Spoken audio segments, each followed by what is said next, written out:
কতগুলো বিষয়ে আমাদেরকে দোষারোপ করা হচ্ছে এক ঢালাওভাবে, যেগুলোর জন্য আমরা দায়ী নই।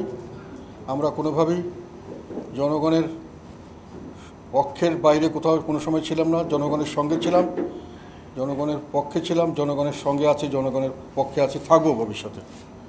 এবং এইসব বিষয়ে যেগুলো কথা অবতারণা করা হয় আপনারা অনেকে জানেন সাংবাদিক হিসাবে, সেগুলো বিষয়ে আমি আমার বক্তব্য তুলে ধরতে চাই। এখন একটা সময় এসছে, আমি মনে করি জাতীয় পার্টির রাজনীতি নিয়ে আমরা সামনে এগিয়ে যাব, দেশ ও জনগণের সেবায় নিজেদের নিয়োজিত করব। আমরা একটা সেই অবস্থা থেকে এখন আমরা এসেছি। আমাদের প্রতি ভুল বুঝাবুঝি যদি কারো থাকে, আমরা চাই না এগুলো আপনাদের মধ্যে থাকুক বা জনগণের মধ্যে আমাদের সম্পর্কে যেটা সত্য নয় এরকম কোনো ধারণা থাকুক। সর্বপ্রথম কথা হলো, কালকে আমরা যখন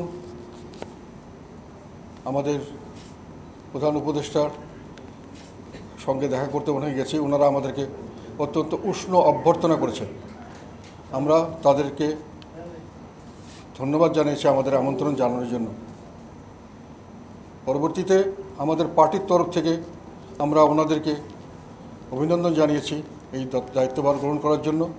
ব্যক্তিগত পর্যায়ে অনেককে হয়তো আমরা করেছিলাম, কিন্তু দলীয়গতভাবে আমরা ওনাকে প্রধান উপদেষ্টা এবং তার সঙ্গে সকল উপদেষ্টা মণ্ডলীর কাছে আমাদের অভিনন্দন বার্তা পৌঁছেছে।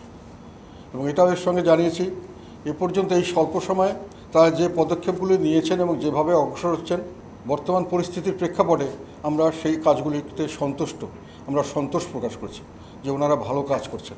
আমাদের দেশের স্বাধীনতার পর থেকে বিভিন্ন সময় আমরা আন্দোলন করেছি অবাধ, সুষ্ঠু, নিরপেক্ষ নির্বাচনের জন্য। সেই নির্বাচনগুলি অনেক সময় আমরা সংগ্রামের মাধ্যমে পেয়েছি, কিন্তু দুর্ভাগ্যবশত এই নির্বাচনগুলি হওয়ার পরে নির্বাচিত সরকার বিপুল জনগণের ভোট এবং জনগণের জনমত তাদের পক্ষে থাকা সত্ত্বেও পরবর্তীতে জনগণের প্রত্যাশা অনুযায়ী সত্যিকার অর্থে যেটাকে আমরা বলি গণতান্ত্রিক পদ্ধতিতে দেশ পরিচালনা করেননি।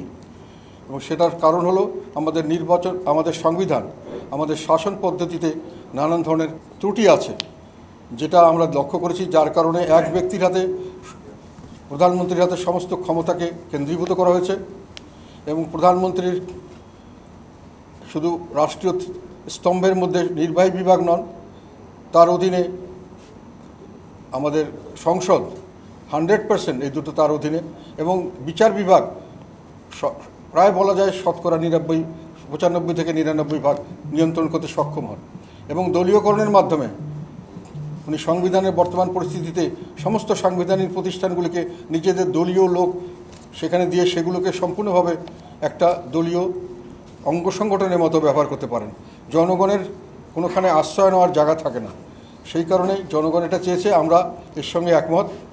আমরাও মনে করি নির্বাচন ব্যবস্থা সুষ্ঠু করতে হবে, সঙ্গে সঙ্গে পরবর্তী শাসনতন্ত্র ব্যবস্থাও সুষ্ঠু করতে হবে।